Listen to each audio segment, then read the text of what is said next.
3 men living in my home. This happened around 4 years ago. I live in a 2-story home and I hear many noises sometimes. I always just think that they're house noises. Anyways, I was just getting up from streaming to go and use the bathroom. While I was in there, I heard some noises from my parents' bedroom closet. Almost sounded like boxes opening, but this time I didn't think it was a house noise. I called out Mom, but then remembered that she was outside in the front yard. So I go and check what the noise was. Now I have only been in my parents' closet once, and that was only about a month ago. My mom and dad kept their shoes and shoe boxes in there, but when I checked I didn't find any shoes or shoe boxes. I also noticed that the light was on. I then heard a metallic noise, which sounded like a metal plate closing. This made me jump. I looked all around the room searching for what that noise could. I went over and checked my parents' bathroom, and that's when I noticed it. The drain had been lifted open then closed. I could tell because the screws were laying on the floor next to it. I then heard the noise of someone banging on a metal object. I ran downstairs, not looking back, but I could hear someone's footsteps behind me. I literally jumped down the stairs and ran outside to my parents. I then realized they weren't home. I ran to the neighbors and asked them to call 911 because there was someone in my house. I then called my parents and told them what had happened. They showed up before 3 police cruisers did. One of them questioned me and the other 2 searched the house. Around 2 hours later, they came outside of the house with 3 men cuffed. All of them looked very tall and strong. They looked like drug addicts. The officer then told my parents where they were hiding, but they didn't tell me. I only found out a week later that the men have been living in our vents and sleeping in the walls of my room. I fell into a basement, but I wasn't expecting it to be occupied. This story is very true, believe it or not, I don't really care. I was maybe 11 or 12, I don't really remember, but it was the span of years 2017 to 2018. I lived near an old abandoned house that looked years old. My sister and I decided to go in thinking it was empty. Oh, how we were wrong.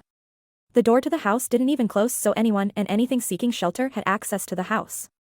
We walked in and to the right was the living room. There was a huge pile of dirt, trash, roof insulation, etc. in the center, but on top sat a Bojangles box. I live in the south and I don't know if Bojangles is a northern thing, but it's a restaurant that sells southern-style fried chicken, and it looked to be brand new. It was torn or discolored either. My sister had said there could have been someone here at some point very recently. To the left, when you walk in the front door, was the master bedroom, and in the closet there were clothes. They looked to be clothes from the 1900s because they looked very old. Scattered around the room were pictures. Many pictures.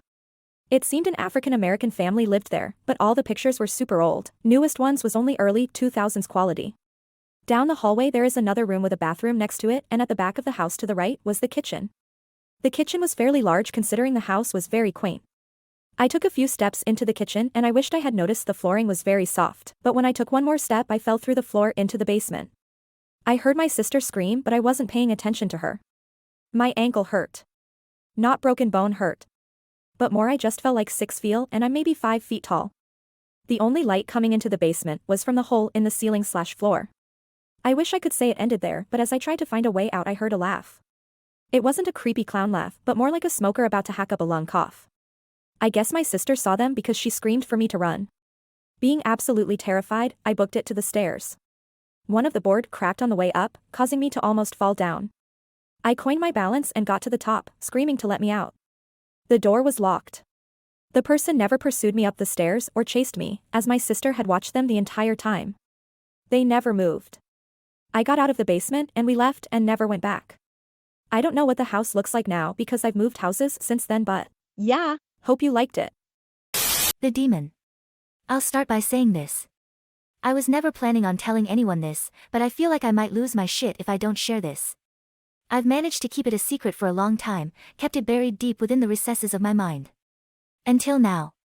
I'm a 20-year-old female, but this happened around the time that I was 17, so it's been 3 years or so. I'm a lesbian. Never really had a problem with my sexuality. In fact, I had a girlfriend at the time, and would spend quite a great deal of time with her at her house.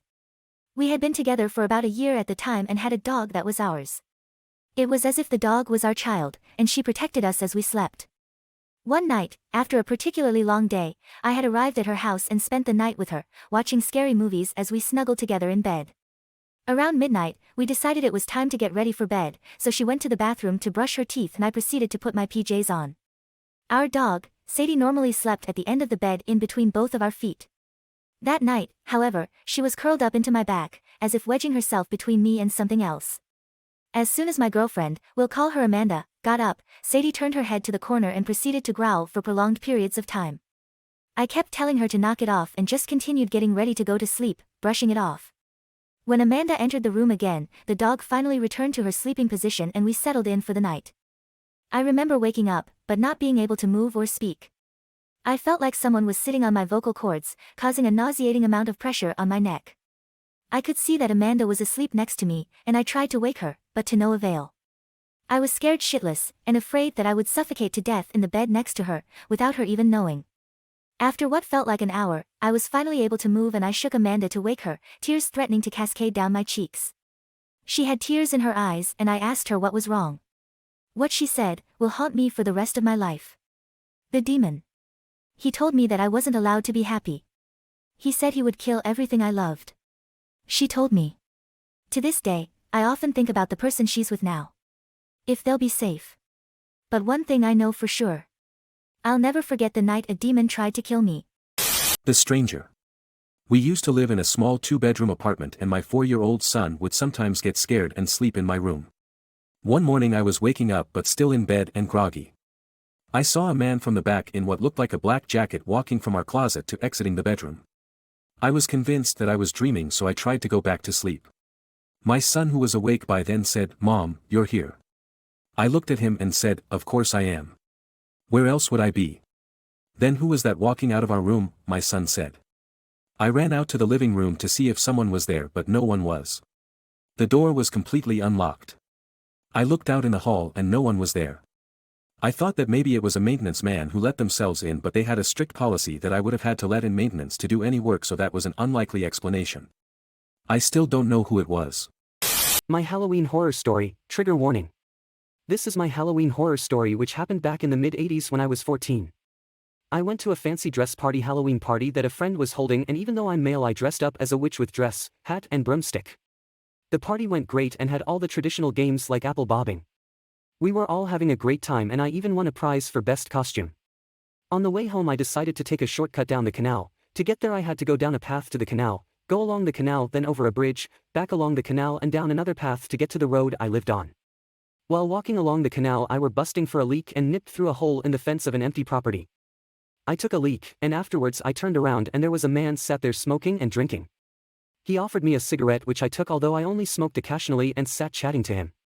At this point nothing seemed odd and I didn't get any bad vibes or anything from him. After a while I had finished my cigarette, thanked him and got ready to leave. At this point he then talked me into drinking with him, which I guess should have been a red flag but sadly wasn't, and being as young as I was it wasn't long before I was starting to get drunk. At this point I got up to leave and that's when he grabbed me. He then dragged me over to an old table which was in the garden and bent me over it. He then raped me and left me in a heap on the floor. I managed to get up and make my way home and report what had happened. Sadly he was never caught. Hi, I hope you like the video. Please like and subscribe and you could be haunted.